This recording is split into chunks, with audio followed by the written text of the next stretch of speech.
Hello second form, Mr. Falali again. I'm making this video for you um, to watch on the Friday before you start your longer writing assignment. Now, if you're watching this on Thursday, that's absolutely fine.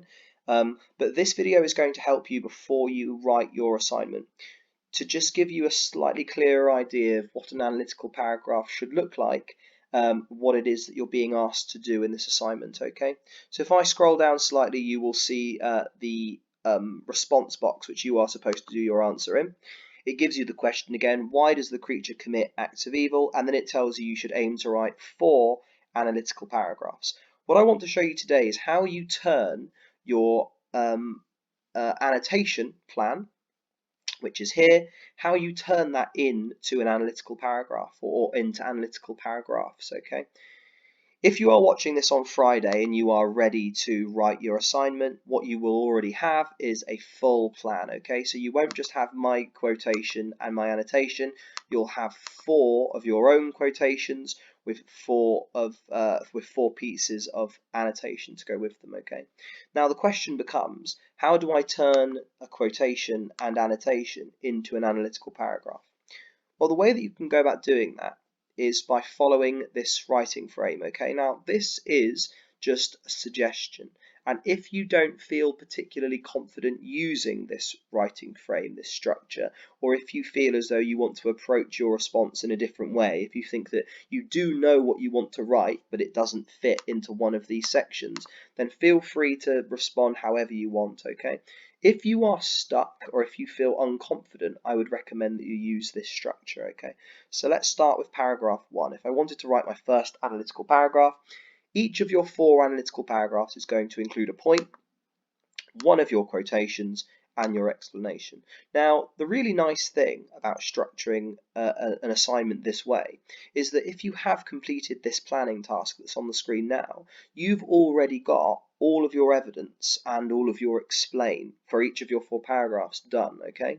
Because all an analytical paragraph is going to be is it's going to be a point backed up with evidence and then an explanation of your quotation. Now, your annotation ideas are already your explanations of your quotations, okay? So all you need is a point to go with each of these sections and you have an analytical paragraph, okay? So I'm going to show you a model paragraph that I've written, and it's based on this quotation, I'm the unhappiest creature in the world, and based on my explanation of that quotation. Now, I have the quotation and I have the annotation, but what I don't have is the point, okay? So you can almost work backwards. Once you have your quotation, which you do have, you can then think, okay, well, what is my quotation? What is it showing me about the creature? Okay, what could my point be? If you look at the writing frame here for paragraph 1, which is the first one we're writing, a point says it's a reason why you think the monster commits acts of evil. The quotation that I have is, I'm the unhappiest creature in the world. So I'm going to say something like, well, the reason that the creature commits acts of evil is because it's desperately lonely or it's desperately unhappy, okay? This is shown in the quotation, I'm the unhappiest creature in the world.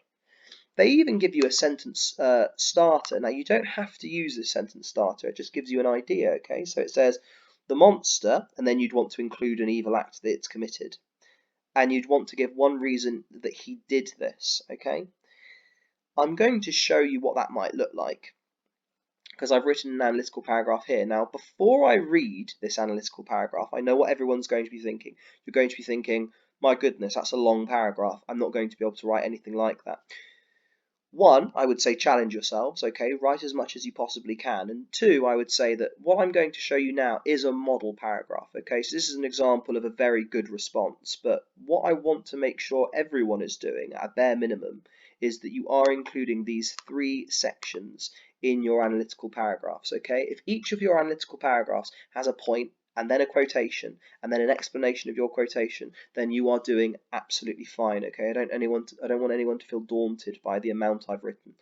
So here is my analytical paragraph, and what you will notice immediately, of course, is that the green section, the explain section, where I'm analysing my quotation, it's the longest bit. The reason it's the longest bit is because you want to try and say a lot about a little. You want to try and say as much as you can about your quotation as possible. So everything that's in green is my explanation of this one sentence, this one quotation. You want to try and say a lot about a little, okay? So let me read it to you. So the red is my point, the blue is my quotation, is my evidence, and the green is my explain. So I've written this. Paragraph 1. One undeniable act of evil that the creature commits is the murder of Victor Frankenstein's younger brother. However, in the extract, we learn that the creature committed this act because it is suffering from, that should say cripplingly low self-esteem. I'll read that last sentence again. However, in the extract, we learn that the creature committed this act because he's suffering from cripplingly low self-esteem. This is shown in the conversation between the creature and Victor Frankenstein, when the creature declares, "I am the unhappiest creature in the world."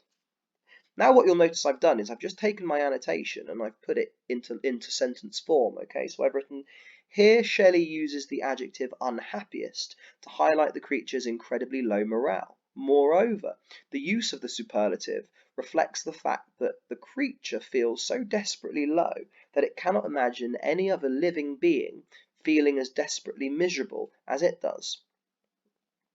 This sense of desperation is emphasized by the use of the noun creature. Creature is a noun typically associated with animals, with its wild and monstrous connotations, and the fact that the monster refers to itself as a creature further demonstrates the fact that it has been rejected so completely by society and its creator that it has started to believe it isn't in fact human at all. Shelley shows the reader this in order to establish the creature as a sympathetic character in the minds of the reader. We may begin to understand that the creature commits acts of evil because it no longer believes it's human, because society has rejected him as though he were not human time and time again. The reader may then begin to question why the creature should act with the morals of a man if society does not treat or respect it as one. So that's an example of an analytical paragraph. Granted, the explanation is quite long, but when we move, we make our way into third, fourth, and absolutely by fifth form, this is what we want our analytical paragraphs to look like, okay? The main thing that we want from you is that you try to write 4 analytical paragraphs, okay? Using these sentences if you want to. You'll notice that, for example, I stole the sentence starter, Shelley shows the reader this too, and then I continued with my answer. I wrote, Shelley shows the reader this too. Where did I use that? If you find it before me, £5. Shelley shows the reader this in order to establish the creature as a sympathetic character. So I stole that directly from the writing frame here. Please do feel free to use this if you think it's going to be helpful for you. If you don't, if for example you're looking at one of the sentences and you think, well, I don't know how to use that, well then don't use it, okay? This is just to help you. It's not supposed to be to hinder you. And you can absolutely not use these if you find that it's actually making things difficult for you, although I think that most of you will find that this is a really useful tool, okay? So now, of course, you are at the point where you are going to start writing your assignment, okay? This is an example of an analytical paragraph.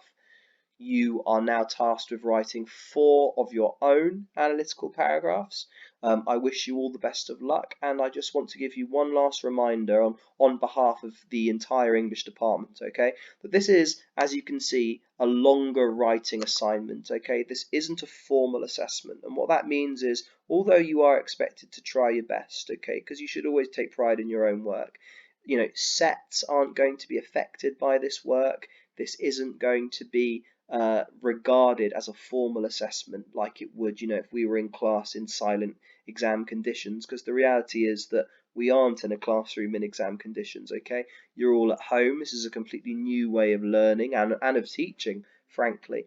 And so this is going to be unusual for all of us, okay? So really just give it your very best go, and we hope you are all well.